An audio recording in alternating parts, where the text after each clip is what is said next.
మనిషికి ఇప్పుడు నరాల బలహీనత అంటే తినే ఆహారాల ద్వారా లేకపోతే మన పనిబాట్లు, వృత్తి వ్యాపారాల ద్వారా ఈ వల్ల కాస్త నరాల బలహీనత కావచ్చు కొంతమందికి. అయితే దానికి మూలికా పరంగా అతిబల అనే ఒక మూలిక ఉంది. దాన్ని పిచ్చిరిబెండ, ముద్దరబెండ, ఇవి దువ్వెనప చెట్టు ఇలాంటి పేర్లు చాలా ఉన్నాయి దానికి. బొట్ల బెండ ఇట్లా పేర్లు ఉన్నాయి. కానీ అతిబల అనేది సాధారణం. ఈ అతిబల బాగా 7 మందం ఉండే కొమ్మలు తీసుకొచ్చి ఒక అడుగు పొడవు పెట్టి కట్ చేయాలి. కట్ చేసి ఒక కట్టలాగా కట్టాలి. 5, 6 కట్టెలు పెట్టి కట్టలాగా రాగి తీగతో చుట్టాలి. రాగి తీగతో చుట్టి పాలు వేడి చేయాలి. పాలు వేడి చేసి ఆ పాలలో దీన్ని ఈ కట్టతో తిప్పుతూ ఉండాలి. తిప్పుతూ ఉంటే అది గడ్డ కట్టి పౌడర్ అయిపోతాయి పాలు. దాంట్లో చక్కెర కలిపి తినాలి. కావలసినంత బలం భీముడిలాగా తయారవుతారు. చిన్నపిల్లలకు, పెద్దలకు అందరూ తినచ్చు. అందరికీ పనికొస్తుంది. నరాల బలం పోతుంది, అన్ని బలం వస్తుంది. ఇది పెద్ద సమస్య కాదు. ఇటువంటి మీరు ఉపయోగించుకోవడానికి అవకాశం ఉంటుంది. రోజు ఇంత డ్రై ఫ్రూట్స్ పొడి చేసుకొని తినచ్చు. లేకపోతే నానబెట్టి బాదం, పిస్తా, తర్వాత అక్రూట్స్,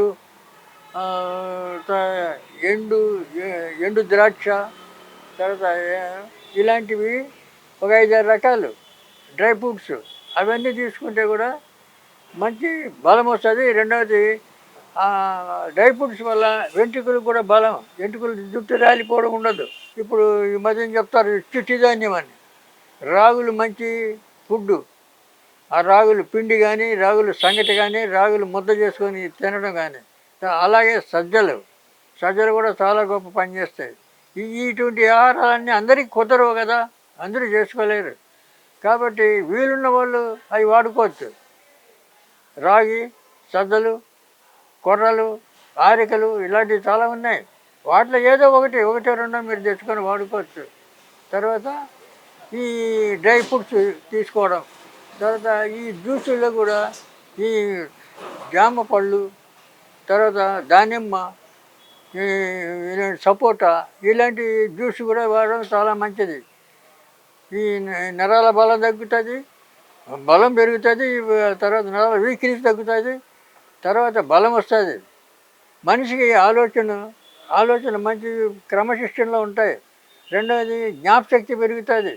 మీకు జ్ఞాపశక్తి ఇంకా ఏం చేయాలంటే రాత్రిపూట అశ్వగంధ, అతిమధురం ఈ 2 సమానంగా కలిపి ఒక డబ్బాలో పెట్టుకొని రాత్రి పడుకునేటప్పుడు ఒక స్పూను పాలలో, వేడి పాలలో పోసి కలుపుకొని ఒక గ్లాసు పాలు తాగాలి.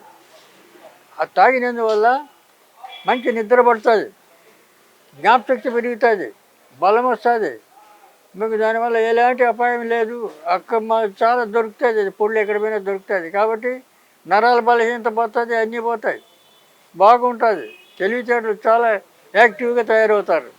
కాబట్టి అలాంటి అలవాటు చేసే డ్రై ఫ్రూట్స్, తర్వాత అశ్వగంధ, అతిమధురం ఇలాంటివి పదార్థాలన్నీ వాడుకోవచ్చు కదా, దాంట్లో పెద్ద సమస్య లేదు. కాబట్టి ఈ నరాల బలహీనత క్వశ్చనే లేదు.